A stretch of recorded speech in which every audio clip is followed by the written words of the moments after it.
Welcome to NextGen Africa. It's a groundbreaking podcast by the Kevin Winter Foundation. This podcast is dedicated to inspiring changemakers for the next generation of Africa.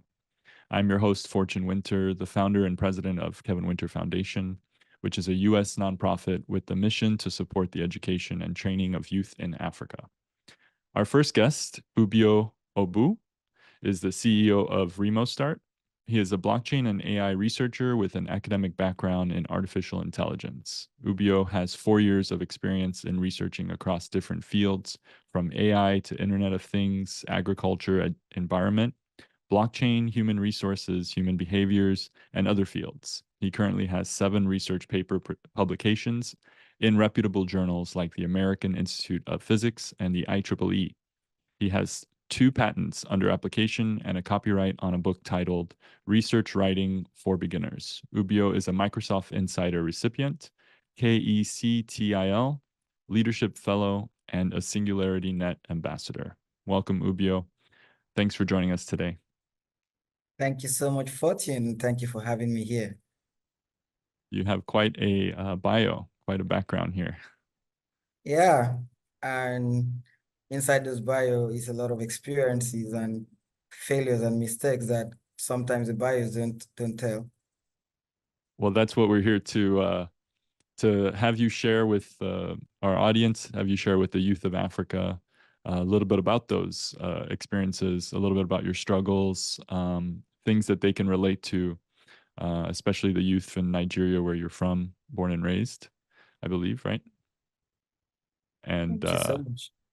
so maybe we can start with that. Coming from Nigeria, maybe you could share just a little bit about your upbringing in Nigeria and what got you started in interested in the world of entrepreneurship.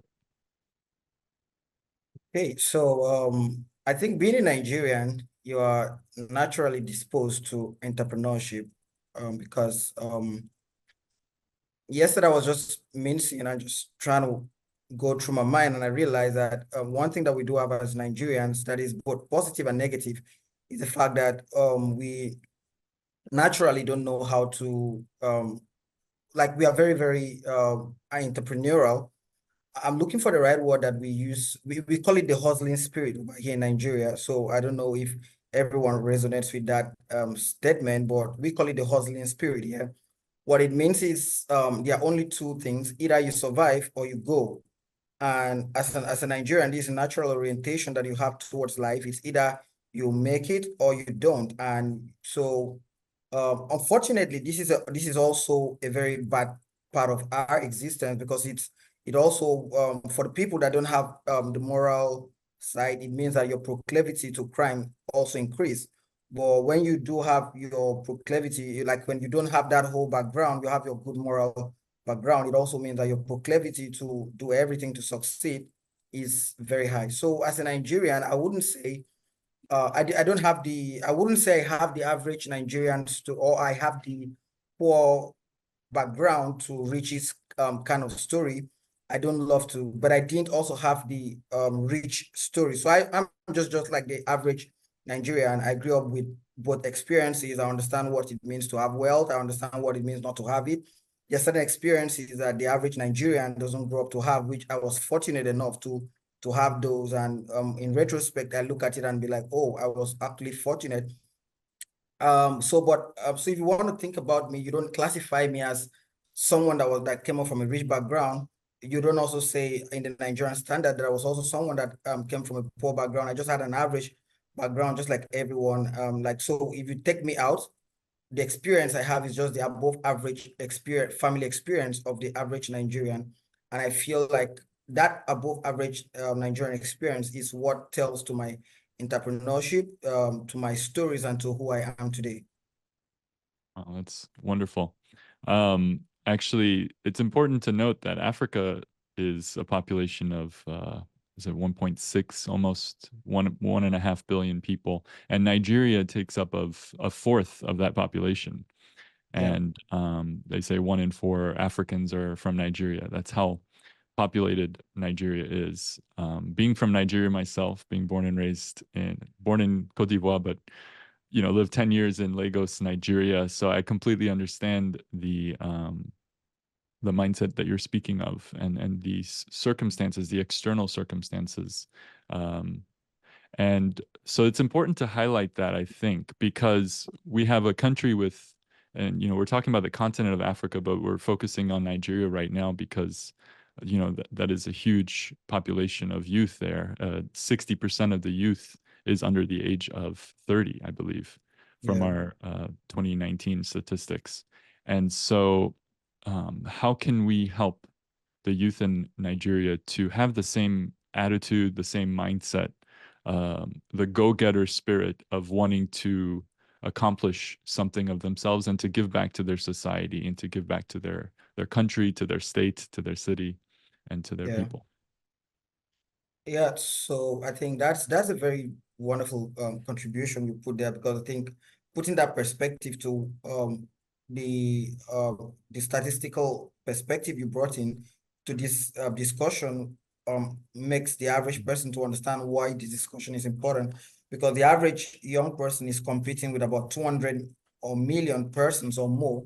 So, and then you're talking about a society where the opportunities are scarce, and so this is apparently like so your chances at getting to the top, because the resources are enormous, but the opportunities that are being created by the leadership is scarce. So for example, if you had to sum up all of the Nigerian population that have been probably are actually employed by, for example, by government, you're not sure you're going to be running up to 5 to 10 million people. I'm not sure you're going to, and so this means that you're running a data where about your chances, your chances at getting into opportunities is like saying 1:100 or 1:1,000, and that's very, very rare. So we have a large population, and then the leadership is not creating a lot more opportunities, and so so I think that statistics that you had to bring up is very important. But if you want to speak to the discussion of how do we groom young people in Africa, especially in Nigeria, and again, most of my conversation would come in from the dichotomy of Africa as well, because I am well traveled and I've had those perspectives from different places. So I'm going to try to broaden that as well. But so how do we make young people to grow up to be like me, and also have the ability and the understanding that they need to give back to society? I would say it boils down to the education. And so of all the things that my parents gave to me, I think the greatest value they gave to me was my education. And so the education that I did get had already groomed me to understand that. Think about in the early 2000s, 2004, 2005, when we're just in our class one, JS1, as we call it over here. That should be class 7 if you're using the high school standard. And the average African doesn't even know what the computer is like, and I was already exposed to it. Now that's a privilege I got, right? And so because of the kind of school I went to, and so my parents invested a lot in the education.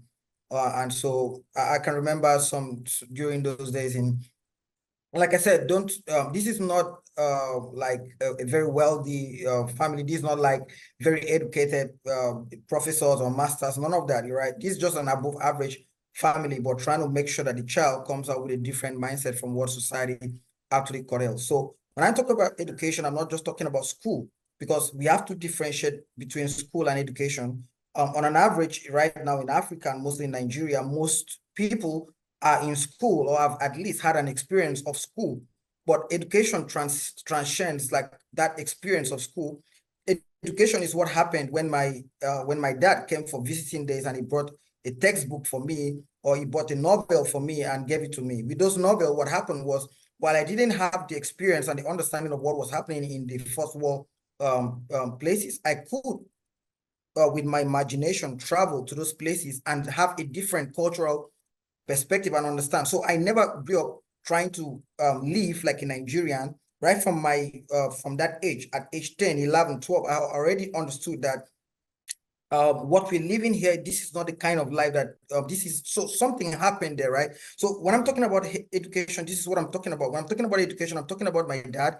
who brought novels for me that I had to read for every time he would come for visiting days. I'm talking about my lecturers, my teachers who came in, and they were not just teaching me about chemistry and biology, but they were telling me about a wall of white people who were doing strange things and curating my imagination. I'm talking about the school who had structures of competition that made us to go to the cafe to go and browse because we wanted to win and be the first. And then in doing that, I was getting exposed to a new world. Now, this is education. So for me, this is where it all slides down. We have to educate the mind of the young people for them to be able to imagine. That imagination and that crazy imagination is what is the first point of disruption that makes your society and your imagination, like where you are, you become discontented with that, and you begin to realize that there is a world that is far bigger than you, and there's a world that is bigger than what your mind or what your experience currently curtails, and you begin to imagine it. So the first place is that education, and when you create that education, your mind begins to generate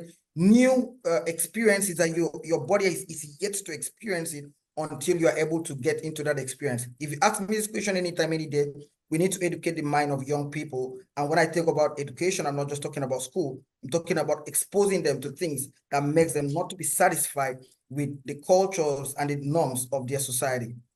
Wow.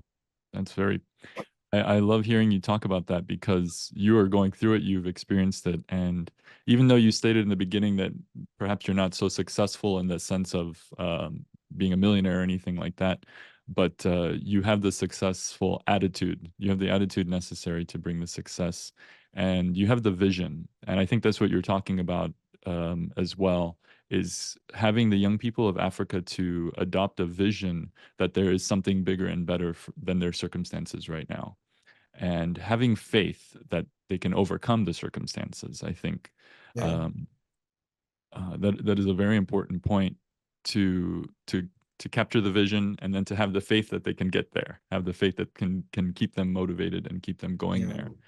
Um, the Yeah, it's very powerful. The education beyond just the school system, because that another statistics that we came across as we were developing our program for the training of youth, Project Rise, is that only 10% of those that graduate from the education system go on to get a decent job that can support their Yeah. families, can support their living. Very So that true. means 90% of all those that even have the chance to go to school, that have Yeah. the funding and all of that, they end up having menial tasks, menial jobs. And so they lose motivation. They feel stuck. They're trapped in the system that they can't, Yeah. without that vision, without the education. Let me jump in there. So Yeah. this is and now, this is what happens when we give a false hope of what education truly is. If Mm, education is about, now, don't get me wrong, I believe that in a functional system, right, people should be able to finish school and should be able to find job. That statistics of just 10% finding being employed and other people being underemployed is very sickening, right? But most so, it talks about that very education and what school really is, right? So the promise of the fact that when people finish school, they're going to find jobs should not be the objective. Now, it should be a resultant effect, but it mm, shouldn't be the objective. The objective ought to be the education of the mind. When the mind is educated, people would, and then again, this is why this is very important in the context of Africa, is that we have a leadership problem in our culture, and so for us, we already have an existential problem whereby the politicians are not even going to be able to create a job for you. And so, as an average African, you should know that this is the reality. You should understand that the reality that exists is that as an African young youth, you're not coming out of school to find any job. I've had interactions with people from different African countries, Ethiopia, Kenya, Ghana. We share this common issue, right? So mm, already, if there is a place where true education of the mind is most important, it is in Africa. Because if we want to follow the trajectory of education of the certification whereby people finish and get a certificate and they're bound to at least get something that is meaningful. We don't have that infrastructure to even curtail that. So in Africa, the kind of education we need is a different kind of education. We need an education that that speaks to the very problem of that speaks to the core problems that we live in. The education that makes you come out and be able to see problems and know how to solve it. Education that makes you come out and then you know how valuable you are. And that's why these training programs you're talking about becomes much more, because I've seen that in fact in Africa, the training programs most times are even much more beneficial than even the university programs. It begs the question, but that's the truth, right? So this is the kind of education we really need, right? The education that empowers your mind, the education, because if we are going to rely on the politicians, man, we're not going anywhere. So I really love what you said in that instance, and I'm just trying to add to that to say that this is extremely relevant in the context of Africa, because our politicians are just whack and they're not going to do anything. And as such, we can't be operating on the same model that the Europeans and the US and the Americans are actually operating with. Someone just need to graduate with a certificate and he gets placed. And then when you get placed, you get to learn on the ropes, and then it's not going to work over here in Africa because there's apparently no place to get placed. So what we need to do is to empower the mind, to activate the innate capacity to be able to do something when we get educated. That's what that's just what I want to add in the context of what you said. I love that. I love you're so impassioned about that, because it's so important and you've lived it, and it's been a driving force for you. How would you say your life of faith is in combination with the driving force of pursuing education to overcome their circumstances, to make the world a better place, to give back to their community? Because you've talked about service, you've talked about the entrepreneur not just chasing success, but also chasing the desire to serve and give back to their community. Yeah. How does that play into your life and into your vision for the successes that you're pursuing as well? Okay. This is how I would put it. For me, I put in faith as one of those structures that helps us as humans to be able to maintain our focus when things are not working right. So with respect to service and giving back to humanity, this is what I really strongly believe. And I believe that the best way for you to get out there is for you to take responsibility for the problems of others. So when I realized that in Africa, there's an existential problem of people lacking jobs, I didn't come out to now say, oh, I need a job. We should have been the conventional approach. But you see, when you look always to yourself and to your problems, you would never find a solution that speaks to much more people. Now, again, this is what I say. Your problem is an indication of that there are thousands of other and millions of other people sharing the same experience like you, because God never created man to live in a vacuum. We actually exist. So our experience are indicative. They are telling us that someone actually is experiencing this similar problem somewhere else.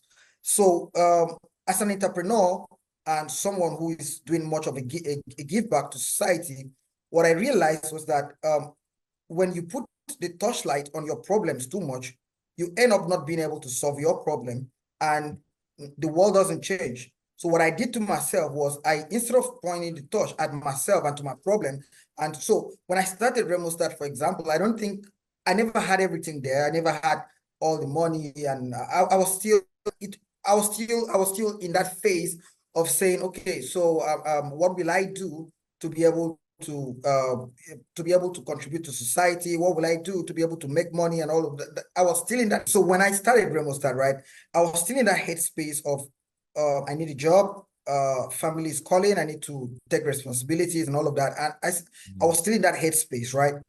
But I realized that for me to be having this problem, so I recall trying to get some jobs, and all of this was like, oh, you're cool, we love what you do, but this job is only for people in the US. It's a remote job, yeah, but we want people in the US and all of that. And I was like, is this really it? So I realized, now you see where the problem is. So you see why we can't really depend on certification, because certification in itself can still be a disadvantage to you if you are from certain part of the world. And so we need to know, how do we empower people? So again, linking this back, right? I told myself, like, this happened like 3, 4, 5 times, and I said, nah, this is not only me. There's definitely going to be a crop of other people that might be having these same issues. So I volunteered myself to serve a group of people that are actually having a shared experience with me, that most of them I never knew who they were. I never knew where they existed and all of that. I just knew that for me to have this experience means that a lot of people are also having this experience as well. And I just wanted to do one thing: help other people. Now, you see, I shifted the problem from myself. I wasn't focusing anymore on myself. I was not focusing on other people who probably are actually having a similar experience and similar problem like I do. So one thing I would tell young Africans is, amidst the problems is a lot of opportunities. And if you can't volunteer yourself to solve other people's problems that are probably sharing the similar experience with you, what happens is that you yourself get sorted out, right? So in trying to solve this problem, I got myself sorted out. I was able to now get a job for myself. And what's my job? My job is to help other people to get a job, right? That's funny, right? But that was it. And I can extrapolate this discussion into anywhere, right? It can be from your childhood experiences. You've understood deprivation, and you understand it in a very different dynamics. Can you volunteer yourself to that service and to that calling of helping other people to get food? And I can bet you, for every time you do that, the problem of hunger gets solved for you, because you're going to become the conduit pipe through which the food has to pass through to get to the people, right? So you definitely get solved. Water issues have been something that you've been that you've seen live, and you're like, oh, I think we need to solve this. Beautiful. If you volunteer yourself, of course, I'm not making this look like it's one simple mechanisms. Of course, it comes with a lot of issues, of course. But what I'm saying in essence is just that structural functionality and how it works. That when you volunteer yourself to be the pipe that conveys the solution to other people, you as that pipe can never be lacking that very ingredient that you're looking for, or that you're conveying to the other people. As such, as young people in Africa, for every problem we do find, if we volunteer ourselves to that service of solving that problem, what we do is that we indirectly solve our own problem. That's the logic, and that's how it works. That's so service to others and entrepreneurship is tied hand in hand. If you're like, Exactly. just to recap what you said, that if you're just looking to solve your own problem for yourself, for your own your personal reasons, or if it ends there, let's say, if it ends at that point where it's just for your own sake, solving the issue, then you will just be pursuing endless issues that you'll constantly run into for yourself. But if you also look at others and you try to solve their problems, you're doing two things: you're solving your own problems, you're also making the means for yourself, and then as well as you're living for the sake of others. You're living for the sake of your brothers and sisters on this planet, and helping to solve their problems, which is also what solves your own problems. So it goes full circle. And in essence, that's what entrepreneurism is seeing the problems and looking to how they can use their resources to solve those problems. So you touched on Remostart briefly. Maybe we can shift the conversation to your company and to what Remostart is. How does it operate specifically for someone who doesn't know anything about that? How would you introduce it? Okay, beautiful question there. So Remostart is a company that is on a mission for inclusive hiring.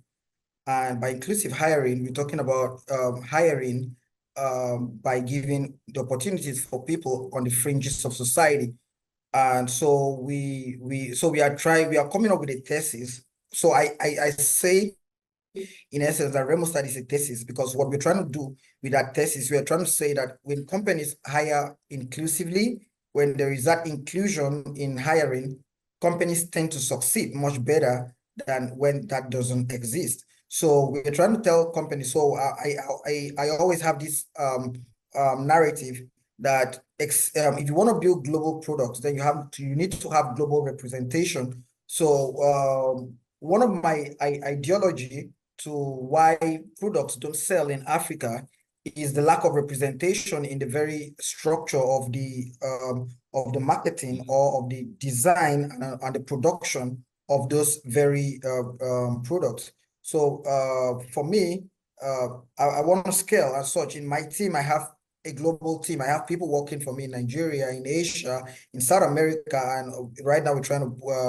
we have someone from Europe as well. So what we are doing with that is it's not necessarily that we want a diversity in itself is not so diversity in itself is not does not solve the problem. What diversity does is that it includes different opinion, and when we are able to sum this different opinion, it makes things work. So that's what Remostart is basically doing. We are trying to this is like a countercultural organization. As much as it is a startup, we are trying to go counterintuitive to culture. We're trying to tell people that, yeah, it's good to hire, it's good to look for the best, but the best in itself is not just a matrix, a parameter that we put in and say ABC. If you meet ABC standard, then that makes you the best. What we say is this particular ABC as a standard, put in different demographics, bring up different people, and then we put these measures and then bring them together into a team. We have a better structure, we have a better team. So that's exactly what Remostart is doing. We are trying to go countercultural. We're trying to tell organizations and HRs that hiring should not just be done by merit, but merit in the context of different geographies, different backgrounds, and different dichotomies. And so when that happens, we now sum it, and then that's what true merit is. Wow, that's very powerful. How would you, this is an AI company, correct? Or it uses AI technology, right? Yeah, we use a lot of AI tools. We are building a lot of AI tools, and we have a lot of AI tools that we use to achieve our goals. So from let's get from the bird's eye perspective here, we have youth in Africa who are looking for jobs, who have certain skills, and then you have companies all over the world who require those skills. How does Remostart help the youth and help these companies? Beautiful question. So from the company perspective, how we help them is two ways. One, we are able to help them to get perspectives, cultural themes and perspectives that would not be available to them if they are just nucleated to certain locations. So those companies and startups simply come to organizations. Some do that directly through me, and some do that through our platform, and they just later you just put in the kind of talent you're looking for, and then you can use our algorithm. It goes in to do the searching for you, and then you can put in the locations and the backgrounds and the diversities that you want around this particular team, and then the AI will do the searching and then bring out the most the closest to those criteria that you do have. So that's one of the things we do. But what that's doing, what the effect of that to that particular organization or company that is using our platform is that they are having new perspectives added to their organization, because for every introduction of a team, a personnel or a talent to the team is an introduction of a new perspective and new. So, for example, imagine that child that grew up in the slums of Africa and then having an opportunity to join an organization. What that child brings is a nativeness of that experience that child have got right from day one, and then up till adulthood. And so when you're building, and when, let's assume, this is just a practical example, let's say we are doing a simple UI UX. What the child is actually, when that talent tell you, let's do it this other way, what that talent is telling you is not just about the design and the culture and the colors, which is what you are looking at. what he is telling you in essence is the background that he has that actually defines him. He knows the struggle that people like him actually do have. So subconsciously, he just bring that in, but that really works. But again, the second aspect of that is the fact that there is a social. So I try to pitch in the social implication of hiring and how hiring in itself can become a social tool for change. So let's assume you give a job, you hire someone in Africa, and then you give that person just $200 to do a job. What you don't know is what $200 can actually do. I've shared stories of people that got that today they are no more in Nigeria, and then their first job they got it from Remostart. And what was that job? Somebody just placed them on a $60, $80, $100 internship in the US. It was just I can remember one of such, just this personal person, like just an individual just doing that. But what was happening was that what the person did not know was that she was indirectly giving this person money to fund her. She was trying to apply to leave to get scholarships to the US. So she needed to pay all these educational fees and all those stuff like that. That was what was happening. So they were indirectly funding her to get money to pay for her application fee. And today now she's out of Africa, and we don't know what will happen to the person's story. And whatever that is speaks to the social implication of just what $100 and $200 can do, while it means apparently nothing to someone in the US or in the UK. It's a life changer to another person in a different geography. I've had people tell me they've gone back to school on the basis of just a little internship that they had for 3 months or some little stuff that they're doing. I've had real stories of people like sometimes they share these stories to me. I'm like, whoa, I don't even know what I'm doing, but yeah, I'm so excited that I could be. I know someone whose parents were having medical issues, and the person got a job. We were able to link the person in, and he was telling me how he was able to fund that the medical expenses and all of that. So these things may seem nothing, but so this still speaks to the issue of how do we change the world, right? We're not going to change the world by just having some beautiful projects and all of those things, and where we come in and just give money to politicians to do water in Africa, which most times they don't get to do. What we're going to do is when we empower people directly. So I see these organizations as being using hiring as a social tool for change. So that's what is happening to these organizations. But of course, I've already spoken to the implication of that to the talents, right? To these Africans, it's a life changer. It's a game changer. It's them seeing an opportunity to be able to make it to the top. And I bet you when you give these guys opportunities for as simple as $200, I've seen people who go sleepless nights. It's not about the work. It's about the fact that they are seeing an opportunity to see the light. And to them, it's something very, very phenomenal. Wow. Wow, that's amazing. You also, last time we spoke, you mentioned the opportunity through Remostart for the youth in the different geolocations all over the world. You talked about India, Africa, that have skills Syria, to do the job, Pakistan, but they don't have the corporate culture necessarily to help them to. They're lacking in that experience in working in a company. And so through Remostart, maybe you can talk on that a little bit more, on that experience level. Yeah, thank you for that. So we call that the job shadowing experience. The job shadowing experience. And what the job shadowing experience it's about, it's like, so you see what keeps people in jobs is beyond skills. And so we were able to recognize that quite earlier, because of course, startup as it is a series of hypotheses, and some hypotheses fail and some hypotheses you get it right. So one of such that we got wrong was such that we assumed that the lack of job was the reason why people were actually lacking jobs. Now that's very comical, but that's the truth. So we thought that it is because there is no job that is making people to lack jobs. And so that was a very, very wrong assumption when we got into the field. We got to realize that even if there is job, people will still not have access to those jobs. Because in the corporate world, the corporate world is very, very tough. It's not sentimental. And so you get people that don't really care about you. What they care about is their objective and their goals. So this was a very tough experience for me, because it happened that I remember one of those earliest days, we got someone to get a job, and then the person got a job, and the person was shitty at the job. He got a skill, but he didn't have the right attitude for the work.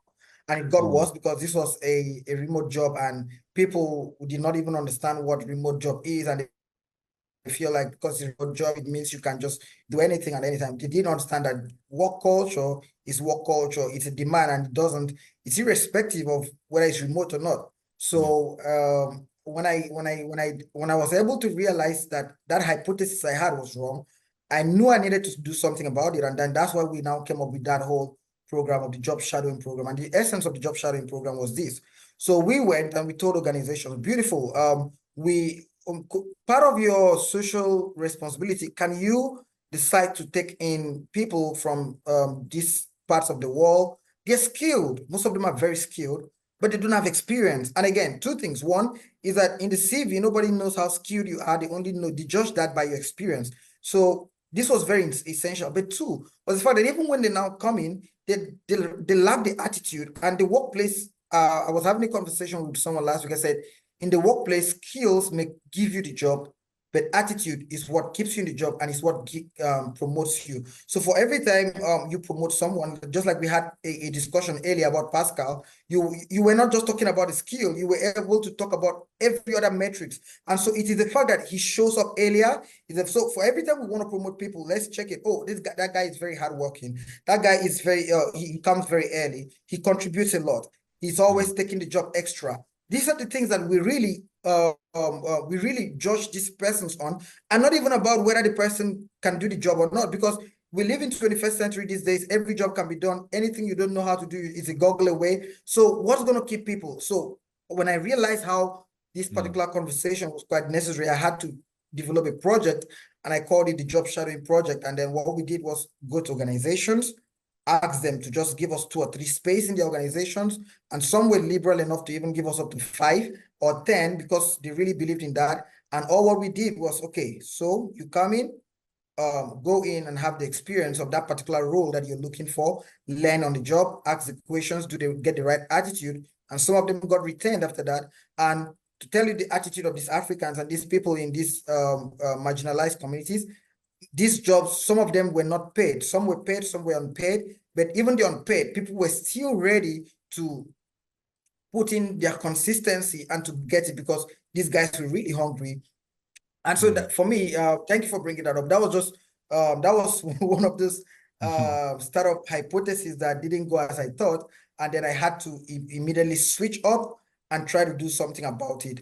And that was how we came up with that solution called the Job Shadowing Project, and it's been an amazing project so far. That is so amazing. I think, I love how you're very objective with this approach. You're not just trying to start something and saying, this is what I want to see in society, so I'm doing it. You're saying, is it really needed in society? How does it work? How does this, this field of job shadowing, of getting jobs, whether or not people are lacking in the actual skill sets, or whether or not it's their attitude. And this is something that we take very seriously as well in our organization with our Project Rise that we started, trying to develop value-driven professionals as the mindset of the training that we give to the youth, to incorporate that when they go get a job somewhere, whether it's online or in person, they want to, if they're receiving $10 an hour, they want to give back 5 times that amount of value to the organization at a minimum, where the organization is making money due to having that person on their team. And that kind of mindset is really going to take them far in life, not just with work, but with everything that they do. I totally agree. I totally agree, because I call those skills as soft skills. So if I really love that, I really love what you're doing at Rise in that instance, because so what the metrics and what the AI can measure is the hard skills. Can the person code with Python? But I've seen people that know how to code very well, but they were very terrible hires, right? So, but what they hire in algorithms and what they hire in personnel or HR doesn't see is these soft skills. Unfortunately, in the workplace, is the soft skills that is most important. Of course, competence is unnegotiable, but again, competence can easily be learned, right? But when we're talking about these soft skills, like your ability to be able to communicate, your ability to be able to, your relationship, your co-workers, and all these other skills that are very needed. Like we all know those very good employees that nobody goes around. And that's not very good for an organization, because it means that if you leave, no one, that skill or that organization lives with a vacuum. But what happens is organizations are looking for people that have that ability to be able to share those experience, network, have that cordial relationship, and then they're able to still do the work. So in my experience, I would say, so some of my best hires, for example, I are not people that were the most skilled, but today, for every time I want to refer, or if I want to call in anything in that organization, they are my first, in that department, they're the first persons I do call. But because these guys have consistency, you know, there are people that you can always count on. So you see where, now this has nothing to do with the skill, because on par, both of you are skilled, right? But someone is putting the extra, and that extra is what is differentiating the person in that organization. So Rice is doing this. It's awesome, because this is one thing that we discovered later in the process of trying to solve this problem, that this was in fact most needed than what we thought was the problem. So it's good you guys were able to to get that earlier. We found it, we got to know about it quite later. But anyway, we still got to learn about it. That's wonderful. Thank you very much. Thank you. I'd like to touch on a little bit more on the artificial intelligence and even blockchain technology. Part of our research for Project Rise was seeing the digital gap that this is kind of going back to your thesis on lack of jobs instead of the attitude necessarily. With the rise in the emerging technologies of artificial intelligence, blockchain technologies, in Africa, there's a huge growing digitalization as well with the internet and everything. So companies are digitizing, large countries and corporations are investing in the emerging technologies and doing so, you know, even building technical hubs in Africa, tech hubs. So from our research, we noticed that giving them the youth training in these different skills, IT related skills, the top 10 in demand skills are mostly, I think 9 out of the 10 or so are tech related skills. So what we realized was there's a digital divide. And that's why our focus was giving them the digital skills that can prepare them for the future, can help them to upskill and get the jobs through freelancing, through job shadowing, through internships, and even creating their own solutions through entrepreneurship. So what is your view on artificial intelligence and blockchain in these emerging technologies? What is your view on, since it seems to be a passion of yours, you're a researcher and your company is including artificial intelligence. How does AI and blockchain play into Africa and the future for Africa? Yeah, thank you. So I just wanted to give you, I said, when you're talking about the fact that in top 10 in-demand skills, 9 is actually digital skills, IT-related skills. I just wanted to say, yeah, that's what our data actually says as well. So, Really? yeah, because we've been doing this for a year plus, and that data is absolutely correct. Like they would, for every 10 times there's a request, 9 is actually digital skill before you have one skill for a skill request for a skill that is not digital. And even that, they will still have the person to have some basic digital skills. So you're not wrong at all. I just wanted to add Yeah. that our data actually says the same thing with what you're saying. To speak to artificial intelligence, blockchain, I call them exponential technologies. I'm very big on exponential technologies, and for certain reasons, which of course I will speak to it. And how does this interplay with Africa? So it's my thoughts on this. I'm trying to see how I'm going to break it to be very simple, because Yeah. I have very complex thoughts on this stuff. But my first thought is the fact that one of the problem of Africa with respect to technology is that somehow we've been taught that we can't create these things by ourselves.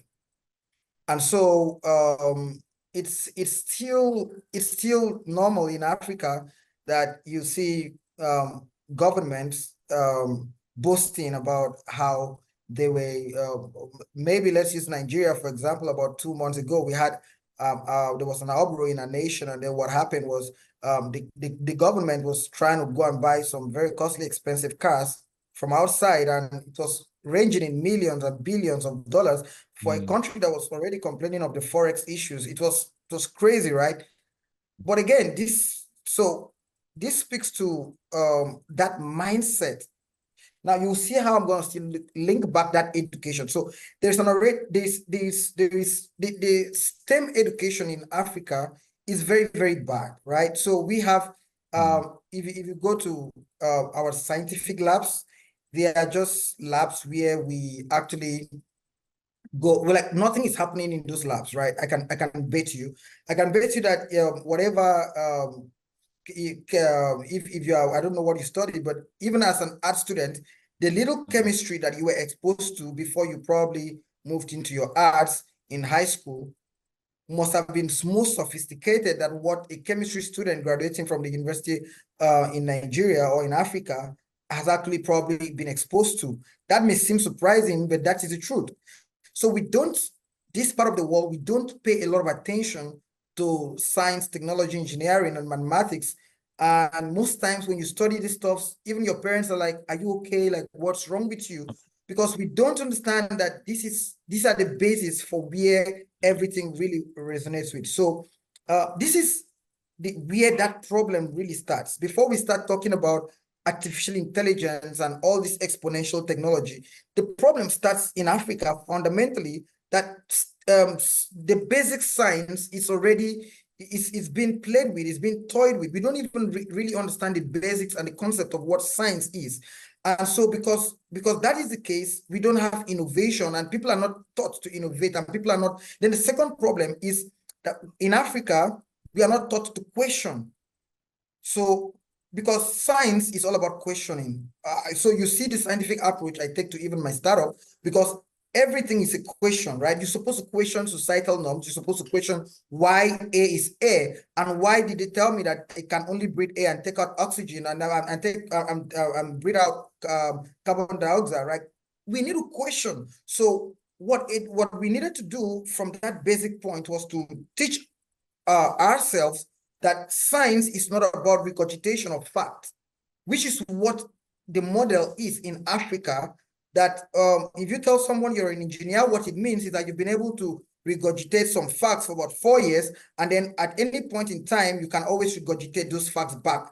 And it's useless, right? That approach to education is useless. It doesn't really add anything. So because the basic science is not research oriented, it's not about questioning, because already fundamentally we have a problem with questioning. You don't question why you should kneel down to greet an elder, and if you ask the question, you are taught to be a nuisance. Your nuisance value to society already increases. So fundamentally there, you don't have to ask questions.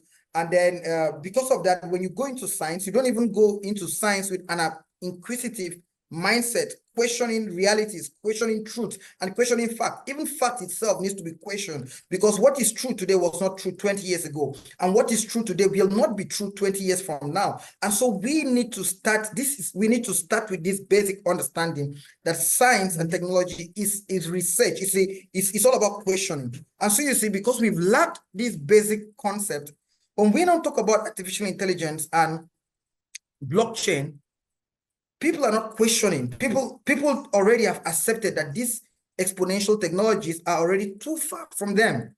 These are probably things for geniuses, and these are things for the exceptional few who probably came into this world for those kind of stuff.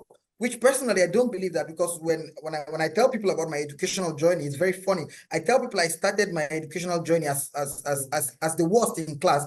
I don't think anyone, those days, we usually have grading, and I can recall having taken 78 in class out of 80. I'm not sure a lot of people can resonate with that kind of experience, right? So these things have nothing to do with geniuses. You don't need to be a genius for you to be a scientist and for you to be able to resonate with these exponential technologies. Now, I had to start with these things because these are the fundamental fears that exist in the mind of people. In fact, Fortune, just by mentioning artificial intelligence and blockchain, some people in this audience, I'm sure, like they were already fidgeting, like, oh, it's already crazy. Fortune is about to take us to something very complex. You get so if we don't deconstruct that mindset, that there is something exceptionally big about this concept and those names and all those kind of stuff, we then engaging on the practicals on that level is going to be very useless, because we are talking about people who have not been able to see themselves as having the capacity to do it. So one of the things that usually come across my mind is when people ask me anything, I tell them, I don't know it. But if someone has known it, it means I can know it. If someone has done it, it means I can do it. And if someone has been able to get it, it means I can get it. That's my attitude towards exponential technologies.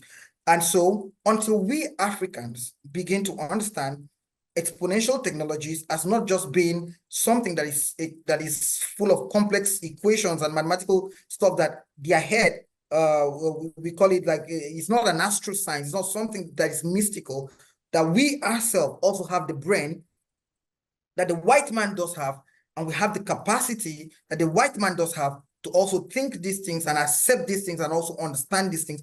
Until that first level of that fear is broken, getting into these exponential technologies is going to be very hard. So that's the first level to this discussion. The second level to this discussion is about, with respect to artificial intelligence and blockchain, what should be our right attitude to it? The right attitude to any exponential technology, and not this, I'm talking about not just in respect to artificial intelligence and blockchain, I'm talking about in the next 50 years when a new technology is going to come out, which I don't even know what that's going to be. What we should do in Africa is to be the first movers of the market.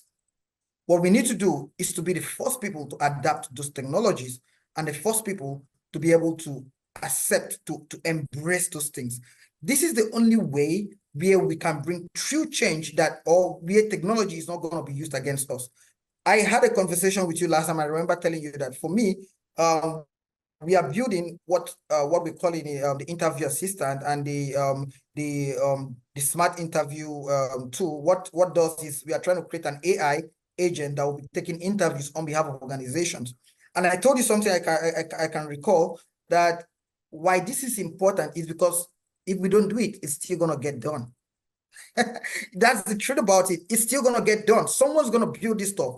And then if that guy builds this stuff without being representative of my own experience, the experience of the guy in Benin Republic, the experience of the guy in Zimbabwe, the experience of the guy in Sri Lanka, the experience of the guy in India, in Syria, when these experiences are not incorporated into the model, what happens is you're going to get one white guy get on the stuff and then build some models, and it's going to be accepted. Oh, this is now the model for taking interviews, screening, and everything. And then what happens? We complain. Oh, this stuff is racial, it's racist, and all it's biased, and all this kind of stuff. But it's biased because, come on, the AI can only be as intelligent as its user, right? As the person that actually created the data set, and data set cannot understand my experiences. And so why are we complaining? So the only way that technology can solve Africa's problem is when Africans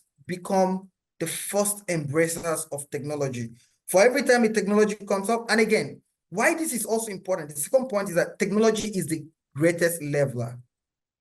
technology is the greatest leveler. And so already we lived in a skewed society that has been skewed against us because of, again, our leadership problem. But again, technology is a leveler. So when we are able to embrace the technology, like, for example, like recently, the revolution in the blockchain space with respect to Africa, I know a lot of young people. Yesterday I was discussing with people, I was just sitting out, and then we had some random guys sit out. And then the guy was just, before we know, we're talking about blockchain, before we know, we talked about cryptocurrency. And the guy was like, oh, last year, I remember making about $500 from this. So that $500 would mean him working for 1 year, probably, if he's going to be depending on his government to actually help him out, right?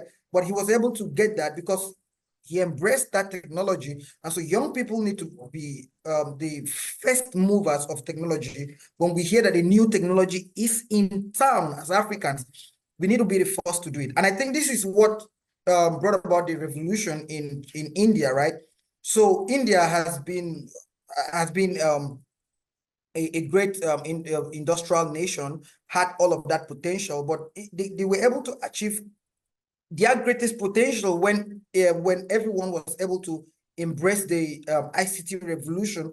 And so in India, for example, it's now more common to see, like, in fact, in India, if you're going to have admission, for example, you'll see 80% of people going towards the ICT and just 20 going towards medical and every other course. Now, this is what happens. This is how it needs to happen in Africa, whereby more people are rushing towards this. But as I speak to you right now, that's not the case. If you come to Nigeria and then you tell your parents, even up to now, like computer, what my friend, go and study medicine and surgery and all of that. I'm not against that. I'm not saying people shouldn't study medicine and surgery. I'm just saying that what will make us grow faster is one, a medicine and surgery that is research-based, that helps us to be able to discover things that other people don't. Two, embracing technologies of now that that a lot of people are still trying to figure out, and then being that relevant, so that by the time the whole world embraces this technology, it increases our commercial value, because of course, having what other people don't have is what makes you valuable in the market. So that's just what I would say with respect to this. Thank you. Thank you so much, Ubio. Thank you. Thank you. This podcast is designed or dedicated to inspiring change makers for the next generation of Africa. What do you have to say to the global community listening, people from Europe, Americas, all over the world, Asia, people who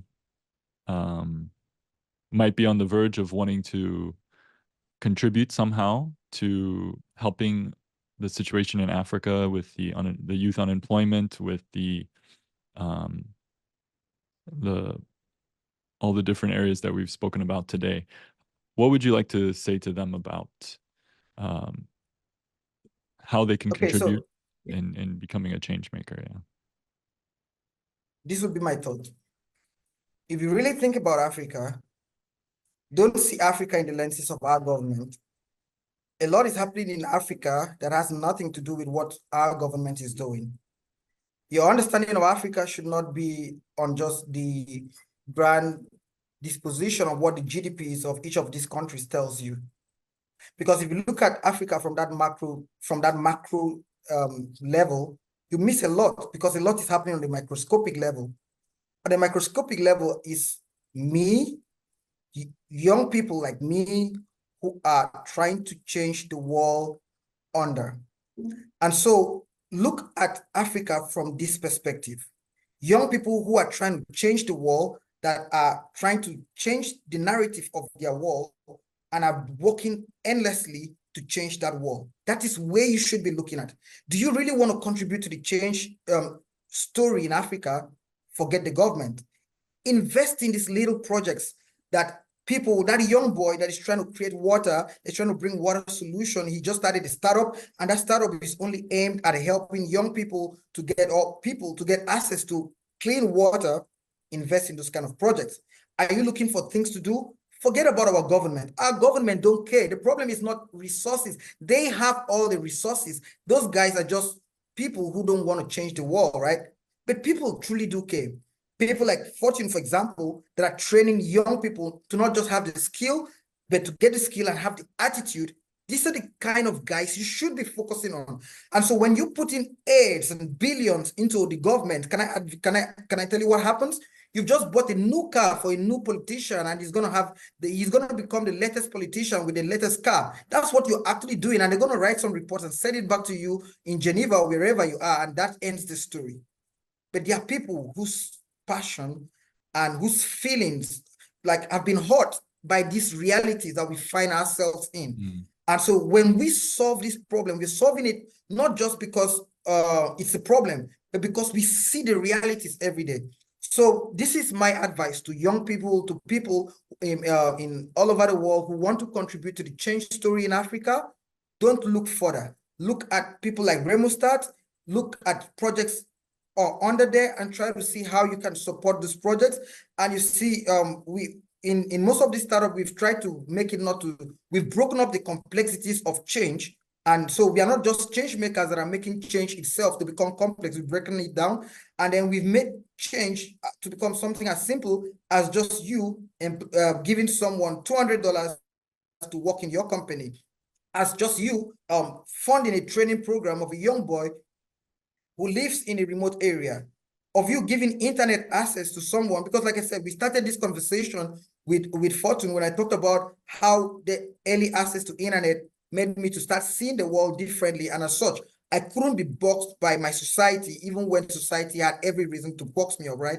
So it could be those little projects, people trying to create an ICT hub, an internet hub where people can go in and browse and have access to internet and all of those kinds. These are the kind of projects for you to support. You can support them financially if you don't want. You can also support them by the very ethics of what they do. If you want to get those, so we have what we call the social buying, right? Where you want to buy a particular good because you're trying to contribute to the wealth and to the growth of society. So social buying is very important. So when you want to social buy, please buy services that these young entrepreneurs in Africa are actually creating. There are a lot of them I can't even mention, but I can bet you that there are thousands of young people like me in Africa that are trying to create this change that we're talking about. Thank you. And what would you say to some young person, for instance, in Lagos, Nigeria, or in another part of Africa or the world who is not quite there yet? They're not necessarily an entrepreneur, but they're struggling. They're trying to find their way through life and make something of themselves and help their communities. What would you say to that, the youth of Africa? I would tell them that it's not going to be easy. I'll tell them because I love reality than motivating people. The reality is that as an African, life is already ahead of you by a lot of miles. You see, just being an African, you're starting life on the back heels of the race. Imagine you're running life, you're running a race, and then we have Usain Bolt and all the best on the line, and then you have to join that same race. Already capacity is not there, right? You are talking about the greats, right? Like the Usain Bolt. And then the fortunate part is that they now took you 3 steps back for you to start the race. This is the unfortunate reality of we young people in Africa. We will only change when we realize that we are already disadvantaged. And that disadvantage means that when Usain Bolt is training 12 hours, you have to train yours 20 hours. It's just the sad reality. We can't compete effectively with the wider world using the same parameters that they judge for themselves. We will have to put in the extra job, the extra work. If your contemporaries are studying 6 hours, we will have to study 12. No, it's a sad reality. I wish we can all study just 6 and succeed. That would have been a very beautiful story. And it's what I really wish for. I hope that when we do this, the next 2-3 generations will be able to say, wow, now we can compete effectively. But now we are not. We are not competing effectively. It means that, for example, when your contemporaries or in other places have to study, they go into a air-conditioned room for them to be able to study. You're not going to have that. You're going to burn your midnight candles.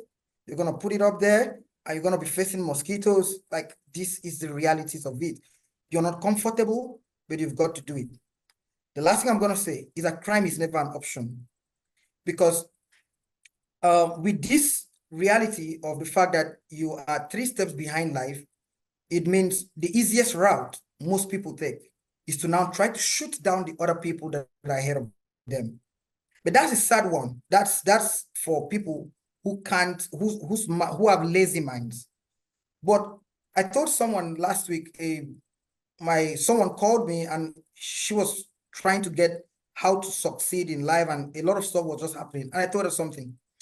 I said, life is perspective. What life gives to us is stone. It never gives us a house. What we do with the stone is what is up to us. We can decide to use the stone to aim at each other. We can decide to stack the stone and make a house out of it. What I mean by that is this: by life giving us 3 steps behind others, it builds capacity in us. When I'm able to go 12 hours while my friends are doing just 6 hours to succeed, the implication of that is this: that when we go into the job market, what I have, I've built more capacity than they do. Now, that's the beauty of life perspective. So we may want to look at the disadvantage that we actually do have in Africa as something that is actually against us, right? But why not look at it from another angle? Life has given us a stone. Do we use a stone to aim at each other and aim at the people that are already ahead of us? Or can we make a stone, turn into a house, and make it something beautiful out of it? Life gives us perspectives. That's just the truth about it. Amen to that. Is there any final words, anything you would like to say to the audience to close this? Yeah, so for me, I would say this: if you are not an African, you can never understand the African story. The best of your imagination of what Africa is not close to what the African experience is. I agree that a lot of Africans are, like, they can be, you can say a lot about them, right? They have their own nuisance components. But sometimes, look at it with grace. Sometimes, just give some grace to certain experiences that you've never had. Because if you've never had to wake up in the morning and you don't know when the next meal is going to come, you will never understand what these guys are passing through. And so anyhow we can help. I chose my own fight, and I'm fighting it the little way I can by trying to create jobs for these people. What about you? You can do yours in other places. That's all I want to say. Yeah. Thank you, Ubio. Thank you for joining us today and for sharing about yourself, your life, your struggles, challenges you've overcome, and also about the future of AI and blockchain in Africa. It's been a pleasure. Thank you so much. Thank you, Fortune. The pleasure is all mine.